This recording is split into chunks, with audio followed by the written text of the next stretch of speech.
Maldita sea. Who is it? If there's one thing I can appreciate about video games, it's quality aim. But not just skillful aiming, also well-designed aiming mechanics, especially the weird ones. To a certain extent, I can appreciate how far games like Call of Duty have come, but whenever I actually boot one up, it feels like I'm forcing myself to eat sugar-free vanilla ice cream, even though I want to try the new chicken wing flavor. There's so much freedom when making a video game from scratch that it feels like a waste to put all that effort into something so generic. I'm far more interested in games that attempt to make something completely new, push an idea to its limits, or on rare occasions, we get a game that attempts to combine two existing games into one. Video game babies are conceptualized on a daily basis by impatient gamers who will never make a video game in their life. In a normal FPS, it takes this long to flank.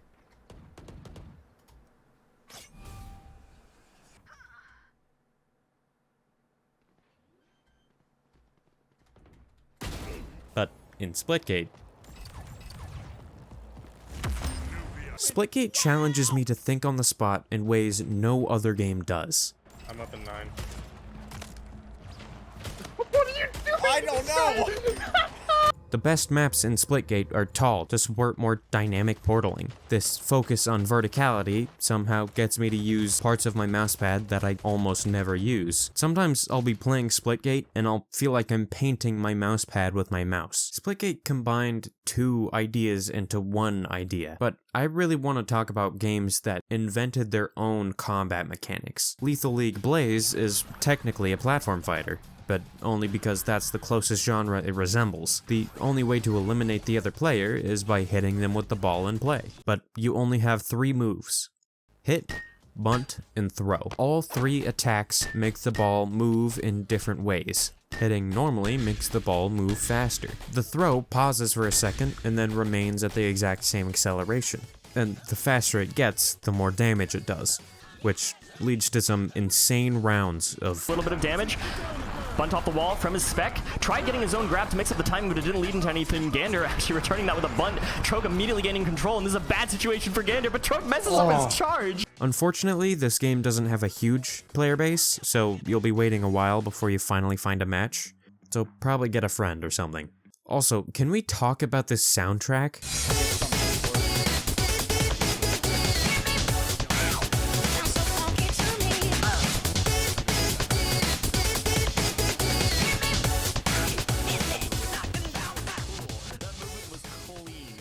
Charge and then doing a jump after landing with it. Ghost Runner gives you a sword and says, "Slash effect give player speed 50." The only way to kill from range is to deflect bullets with your sword, and it feels like they spent an equal amount of time developing the movement as they spent developing the combat. The movement feels intuitive and keeps the momentum of combat going, so it's kinda like Katana Zero in 3D. Brawlhalla is already an unconventional platform fighter with its roster's weapon system, but this game also has the gravity cancel mechanic. Timing an air dodge right before you attack lets you use that attack mid-air, which changes the flow of the whole game.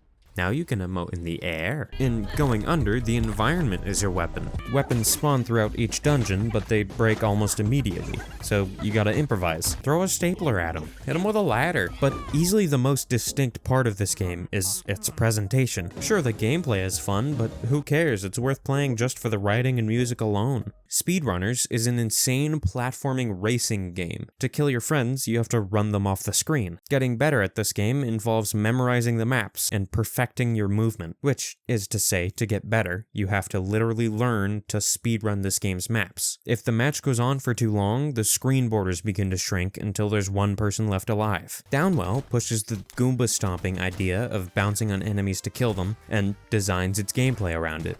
Chaining enough stomps together earns you health and ammunition for your gun boots. You have gun boots. Shooting them allows you to slow your fall and catch your breath for a second while you aim yourself at another enemy to stomp to refill your ammo. All these games have such creative combat mechanics, some straying so far from the norm that it almost feels like a new genre. In fact, this next game actually did start a new genre.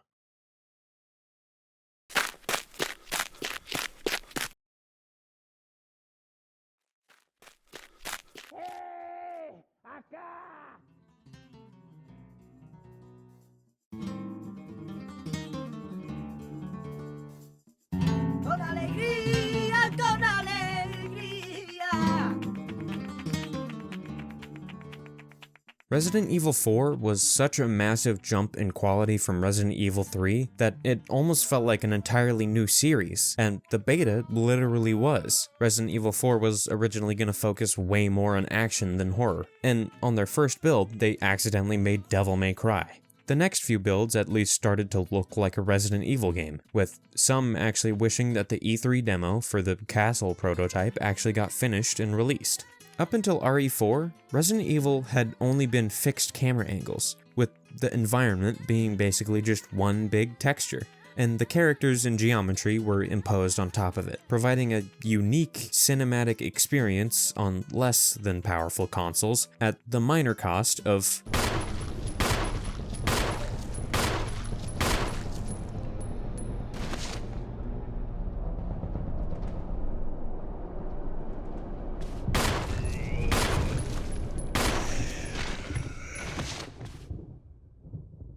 joy, but Resident Evil 4 did away with the fixed camera angles and replaced them with the superior over-the-shoulder camera angle, which not only became a mainstay in the Resident Evil series, but a mainstay in horror games and video games as a whole. Even now, horror games are still showing inspiration from Resident Evil 4.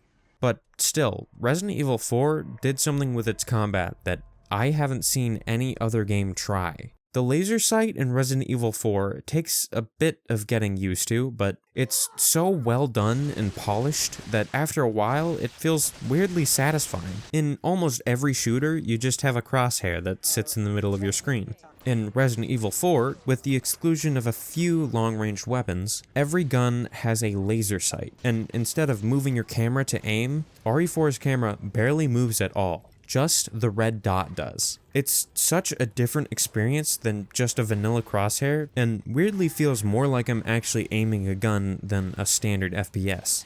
When it tries to use a normal crosshair, I don't really enjoy the combat as much. I didn't even buy the rifle for most of my playthrough, until I basically had to for the regenerators, and even then I would switch to mouse and keyboard whenever I saw one, because I really just don't like the feeling of FPSs on controllers, also because I was really scared of the regenerators. If you're first starting, this system will always feel weird, especially if you're using a mouse and keyboard.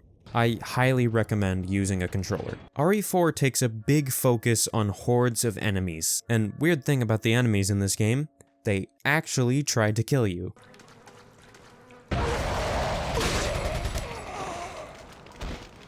Holy, my reflexes are insane. They move out of the way of your shooting. Some of them aren't afraid to just beeline it towards you. They're an active threat instead of the ambient threat the zombies were in prior games.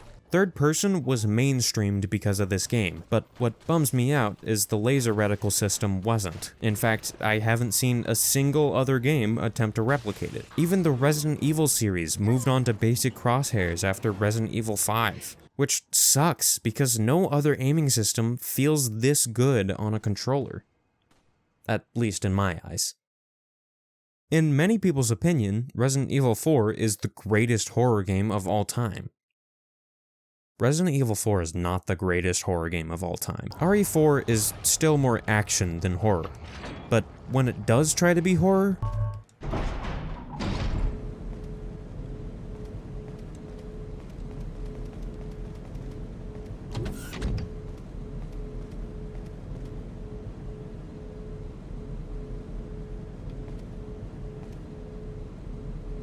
Now, I don't like this one bit.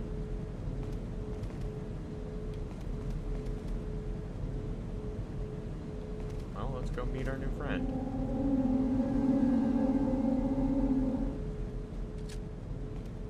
Trust that door.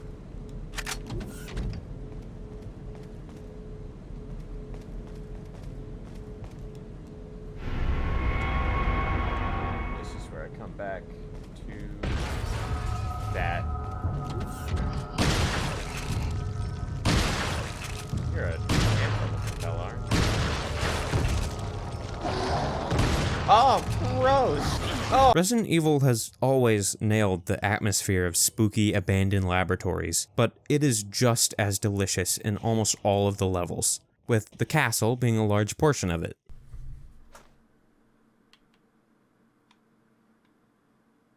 You alright, man? You a little twitchy? Had too much coffee? You're probably fine. Resident Evil 4 was insanely influential. After its release, a wild amount of horror games came out attempting to be Resident Evil 4, but better. So, to have to be the people who are making a literal remake of RE4, I do not envy them. It's a lot of pressure to have to develop a game in the footsteps of what many say is the greatest horror game of all time.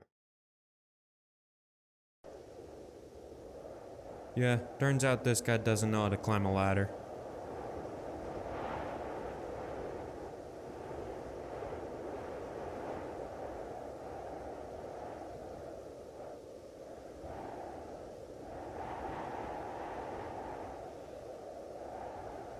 Mierda.